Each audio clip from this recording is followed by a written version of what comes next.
Hello, it's Doris with Aldi Books. I know, long time no see. I'm doing that March thing that I did last year where I kind of fall off the radar for a while. I don't know. I mean, lots of things going on in the world and on my desk. So, life in general. But I did film a video on February 26th, a February wrap-up that I have not even uploaded. So I thought I would do a little introduction to that, TBR talk-esque. And I do have a cat video, a cat fight. I know you love those. And a few waterfall videos because my son and I finished our quest to go to all the state parks in Tennessee, all 56. We completed it like yesterday. So yes, we are proud. We are very proud. It was an awesome experience. I highly recommend, not necessarily Tennessee, your own state. I went on a girls' weekend. I know, I'm old enough to go on a girls' weekend. Wow, I can't believe it either. High school friends, so that was fun. I'm on spring break now.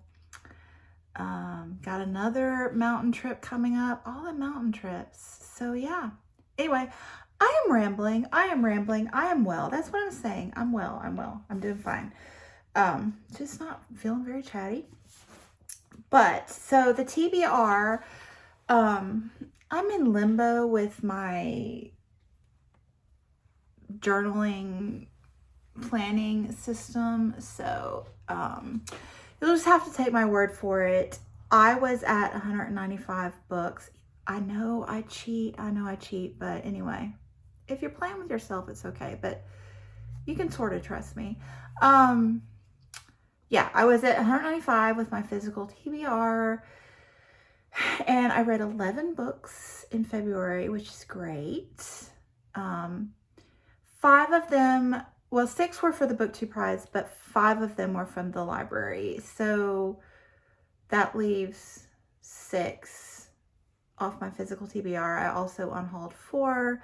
So I went down by 10. So I'm at 185 on the physical TBR. Happy day. I need to kick it in gear so I can maybe bring it down another 10 this month. Things are going a little slow, but hopefully I'll pick up the pace. Oh my gosh, and it's mid-month book bash this weekend. I'm totally not feeling the vlogging today, sorry. But I am recording this video, so that's something, right?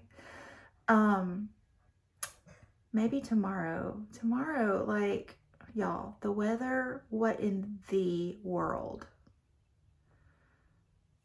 That was the toned down version of what, I intended to say, but seriously,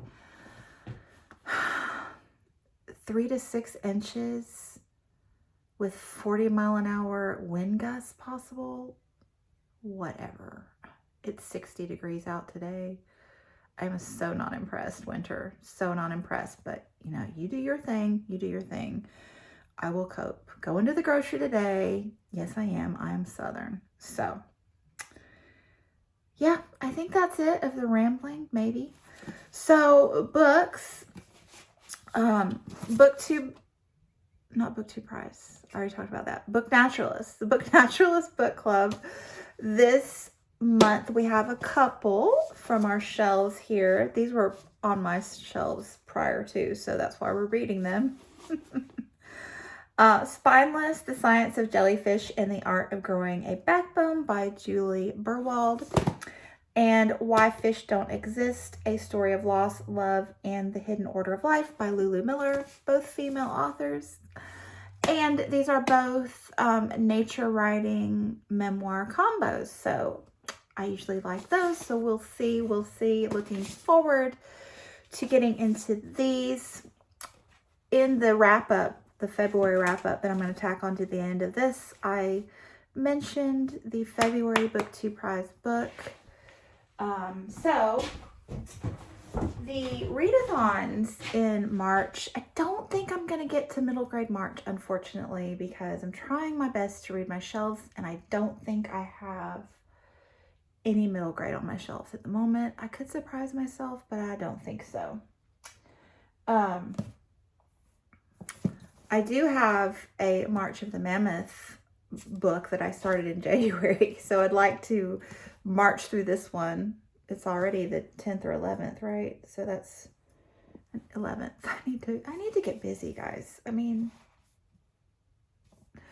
March 11th and I'm filming my TBR talk. We're a little behind in life. The Way We Live Now by Anthony Trollope. Would like to get to that. And March Mystery Madness. I do have those. So I'm not a big mystery reader, but I do have some pseudo mysteries still on the shelf. I read some of these in December. Prioritizing this one that I know I'm going to love, and I keep holding it up month after month. Drive Your Plow Over the Bones of the Dead by Olga Tokarczuk. Definitely. And then, as I said, these aren't strictly mysteries. I think this one may be a little bit. The Tie That Binds by Kent Haruf. And then Lincoln in the Bardo by George Saunders, and The Good People by Hannah Kent. These aren't really mysteries, but sort of. So yeah, and then currently reading. I am not currently reading The Toll by Neil Shusterman, but I am reading, I think it's called Thunderhead by Neil Shusterman, which is the second in the Arc of a Scythe trilogy. I read the first, the Scythe, I think it's called. Anyway, a long time ago. But I would like to get these finished. So yeah, I think that's it for now. I'm going to go grocery shopping to hopefully avoid the home from work crowd, since, you know, I'm not working today. Hello, spring break. And then go to the park, and then, you know, maybe read. Who knows? I did my nails today. That's something. Okay, so yeah, I am going to tack on the February wrap up, and then some cat and waterfall videos at the very end. If you'd like to just skip over to that, you know, you probably have already. Anyway, thanks so much for watching, and I'll be back at some point in time. I can't say soon, but maybe. I might feel in the mood to vlog tomorrow, since, you know, we're getting a snowpocalypse in mid-March. All right, chat with you soon or later. We'll just leave it at that. Bye. Thanks so much for watching. Hello, it's Doris with Aldi Books, and I thought I would do a quick wrap up of February's reading, since I finished 2 books yesterday, and I don't think I'm going to start any more before March on Tuesday. Yay, March. I feel like February has been a very long month, but March is right around the corner, and it's my birthday month, and lots of fun things planned, and spring break, and I think it's going to be sunny at least. So I have had a really good reading month in February. I finished 6 books off my Black History Month shelf, so yay. I wanted to mention Undrowned, Black Feminist Lessons from Marine Mammals by Alexis Pauline Gumbs. Here briefly at the beginning, this is the book naturalist pick for February, and it's essays using marine mammals as the springboard for deeper thoughts on a social context, various issues. And I believe they were all first written online, and then she was approached by AK Press to have them in a bind up in book form. So yeah, these are, as it says, mostly marine mammals with a few sharks and rays, and even random others like otters mixed in. And the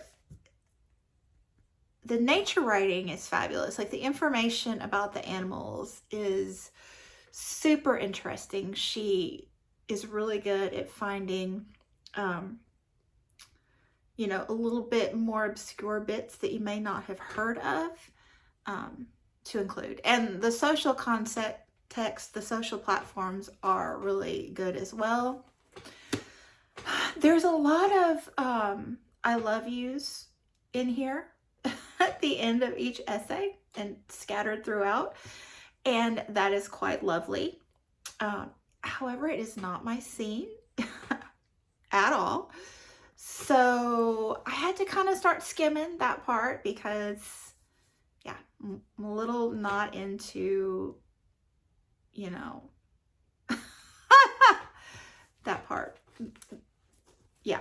I don't, it was just odd for me to have the author telling me that she loved me. And, you know, maybe I wasn't her audience, but I was reading her book. So, anyway, so 2 out of 3 ain't bad. So finished that. And I also finished earlier in the month Rachel Carson's Under the Sea Wind, which Rachel Carson was our author for January with the Book Naturalist Book Club. So stay tuned for March. I'll be filming my TBR talk, I guess Tuesday, March 1st.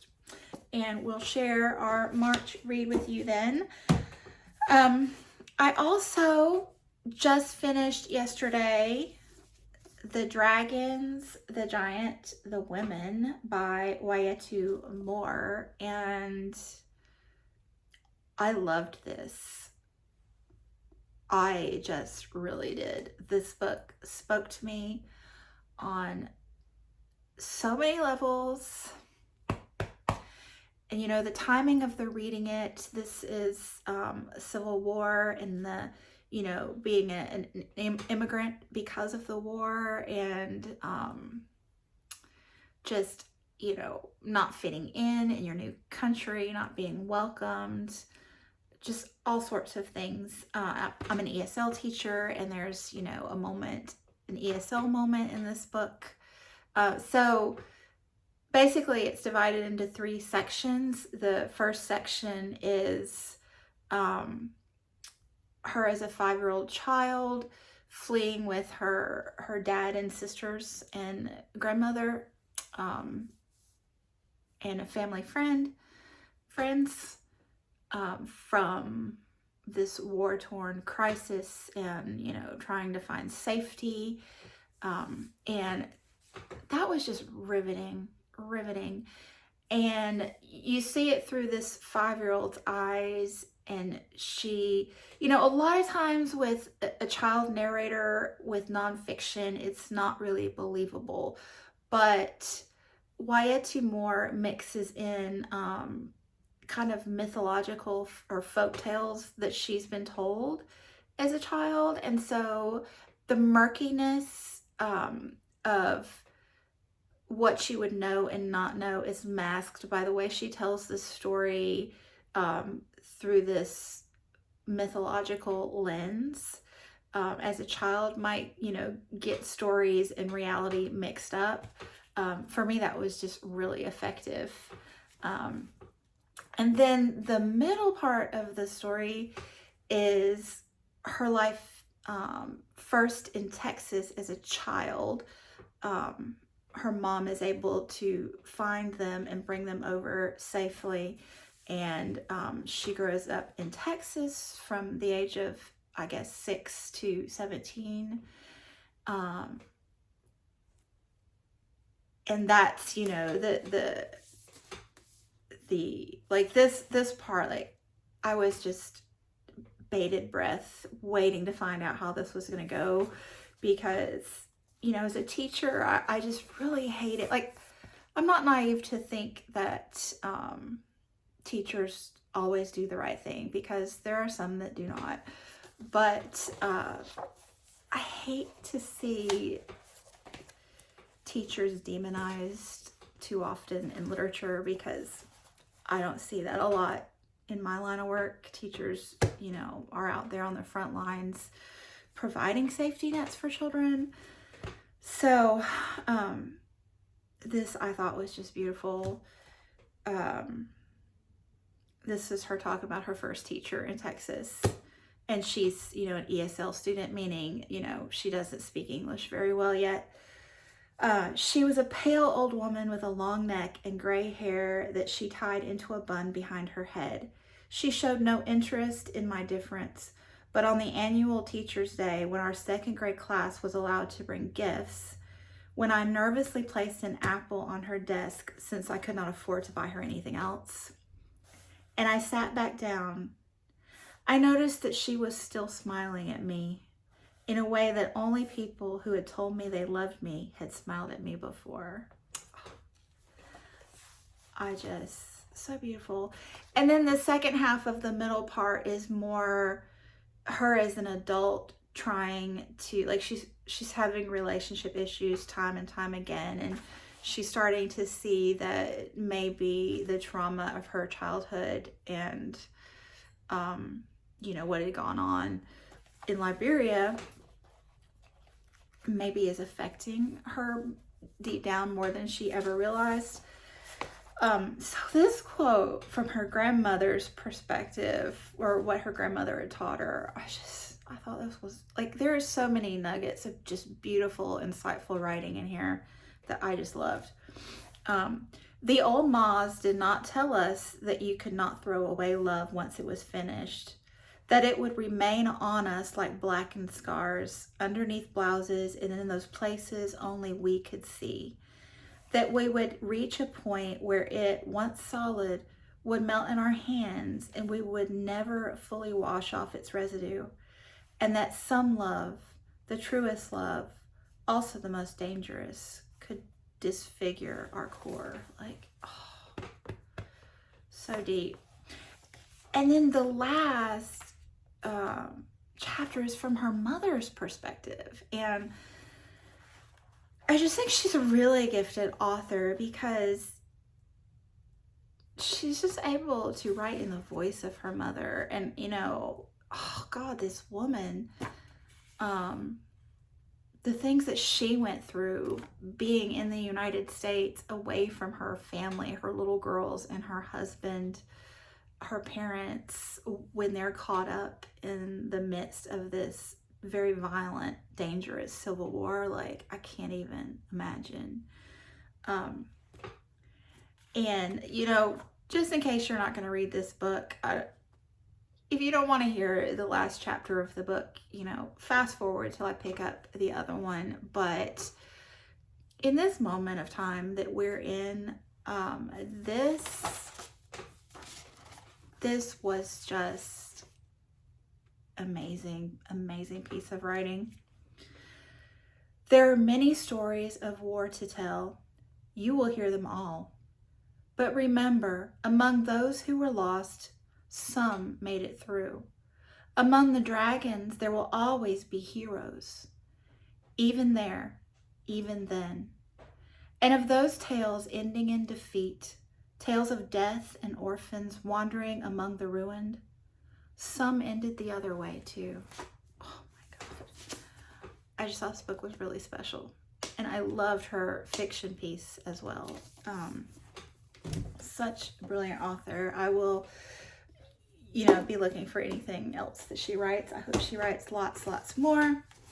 So yeah, so then in brief, I am currently reading a book by Lisa Kleypas, and I looked up the name of it right before filming this, but I've forgotten. It was written in 2003. Anyway, whatever it is, it's full of plot holes, and being written in 2003, it's somewhat problematic in places, but you know, I don't read romance novels for the plot. I read them for, you know, sweet relationships, which hopefully this one will have that in the end. I read them for fun relationships between friend groups and family, which this one definitely has. And I love a little bit of lively interaction between the hero and heroine or whoever. And this one has that in spades. This woman, the female lead, she is a vixen, okay? She is just the very definition of a vixen. I have laughed out loud at her and her shenanigans in this one. So there's that. Anyway, just summing up the rest of my reads, Gloria Naylor is another new favorite author. Unfortunate that she has passed on already, but I still have a couple of hers to read. I think, like, I read these back to back and definitely got a, reading hangover. Like, nothing was good enough until I picked up the YA 2 more. So yeah, I think I'm gonna wait on The Women of Brewster Place and the other one, just so I'll have something from hers to still look forward to. And I finished A Caught a Woman by Nnedi Okorafor. This is a somewhat of a, that Harry Potter style of magical kids going off to school from the real world, and but this one is set in Nigeria. So this is the third, and it's definitely enjoyable. I like the first 2 more, but I think that there are going to be several more, at least 1 more in this series. So we'll definitely pick that up when it comes out and look forward to it. Another memoir I read was The Color of Water, A Black Man's Tribute to His White Mother by James McBride. Another excellent, excellent read. Really got to me. And I finished all of my BookTube prize reads. I'm doing foreign translated works. I forget the name for that. Sorry, that came out awkward, but you know what I'm talking about. Translated fiction. I knew there was an F. It's not foreign, it's fiction. Translated fiction, sorry. So this is the only one that I have in physical form, Where You Come From. But I finished them all 6. I still have to vote, Robert, but I'm going to get to that. I just wanted to let them sit because there were a couple on the front end and a couple on the back end that were a little close. So, but yeah, that's it. No cat videos today. So sorry, but stay tuned. I'm sure there'll be cats very soon. Thanks so much for watching, and I'll be back soon with my TBR talk. Bye.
at those babies.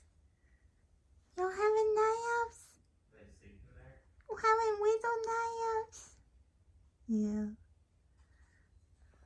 Did you see they got... Oh, you did this. They gotta leave? No, I thought you put this... I thought they put this rug in the floor, but I guess you did when you slept. Oh yeah, I forgot to put that.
Oh my goodness.